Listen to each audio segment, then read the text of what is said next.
The U.S. mission to South Africa will host research scientist, high school teacher, and digital content author Dr. Tyler Witt for a series of capacity building workshops with high school science and math teachers. And this morning he joins us to tell us more why he is in South Africa. Good morning to you.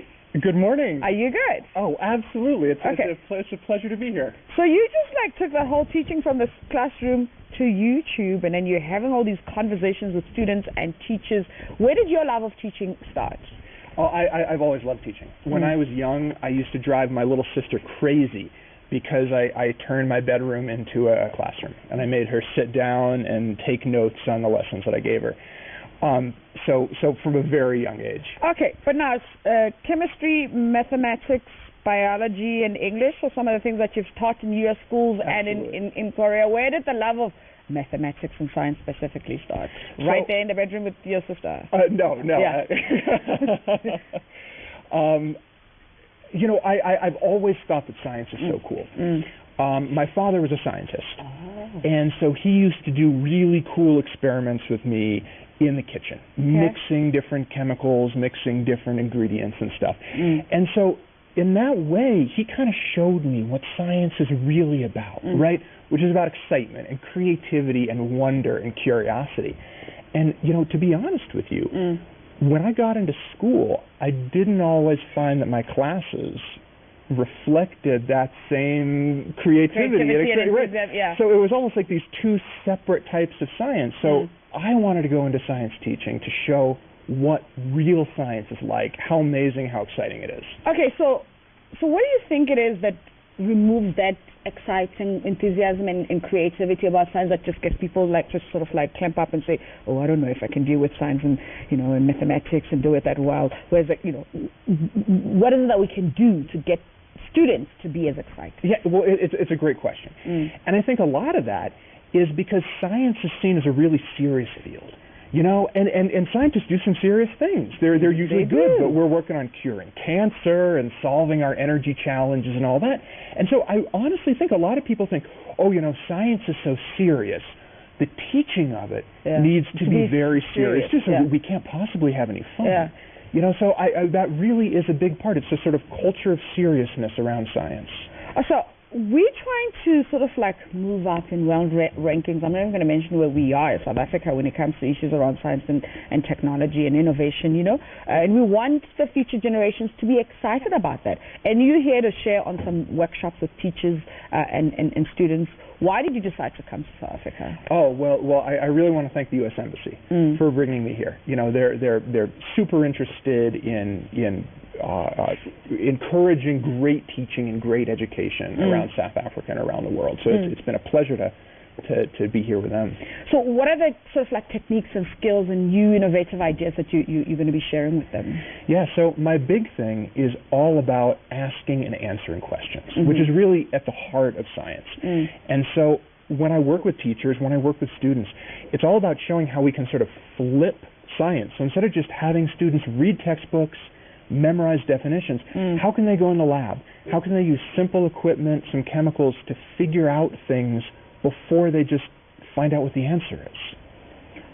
So you sort of yes, we've got the theory, but can we get practical so the theory can make sense? Exactly, right. So it's the difference between reading a summary of a TV show and actually watching the TV show. Right. It's not fun at all to just read the summary of it, but that's what a textbook is. Yeah. But if you actually watch the TV show, then you're having fun, and that's like actually doing the experiment. And that's exactly what you do on your YouTube channel and all of that, and get teachers excited. Exactly. I'm trying to find fun, engaging ways to explain and relate this information that usually, in textbooks is just so dry and boring.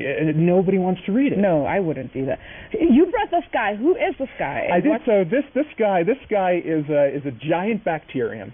When I'm in the research lab, I study bacteria. I study microbiology, and this guy's a little bit bigger than normal. Normal bacteria are a couple million times smaller than this.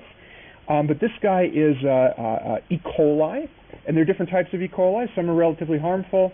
Some can make us pretty sick, but most of them are doing good in the world. Okay, so is this part of your current research that you're doing? Yeah, so I'm really interested in bacteria. Okay. I'm really interested in how bacteria are able, in the middle of their lives, to get new traits and characteristics from their neighbors. They're able to trade little pieces of DNA and end up with new characteristics that they weren't born with.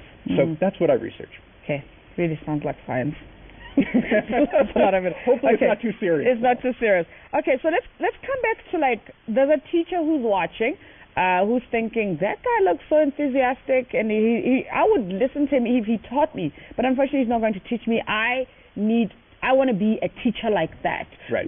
When you talk to teachers, you got into teaching at like 22. Yeah, I did. Yeah. Okay, so there's a 22-year-old who's considering teaching as a field that they want to follow. Right, how can you encourage them, especially if they're going to go into the field of science and technology and innovation, to be as excited about standing in front of a class? Yeah, well, I always say, think about what gets you excited. Think about what would have gotten you excited when you were 13 or 14 years old. And if you can find a way to get the information across while getting kids excited at the same time, that's the way to do it. Okay, so we were caught up as a country in issues around math literacy versus pure math, and then there's conversations about, if the students can grasp 30% of the work, that's good enough to be a pass rate. I'm sure you've read up on all of that stuff, on how we're dealing with issues around mathematics as a country. What are your thoughts on how things are standing in South Africa? It's a really good question. I wouldn't want to focus specifically on South Africa because I think the issues that your country is dealing with are really global. They're global, They really are. I think every country is struggling with similar things.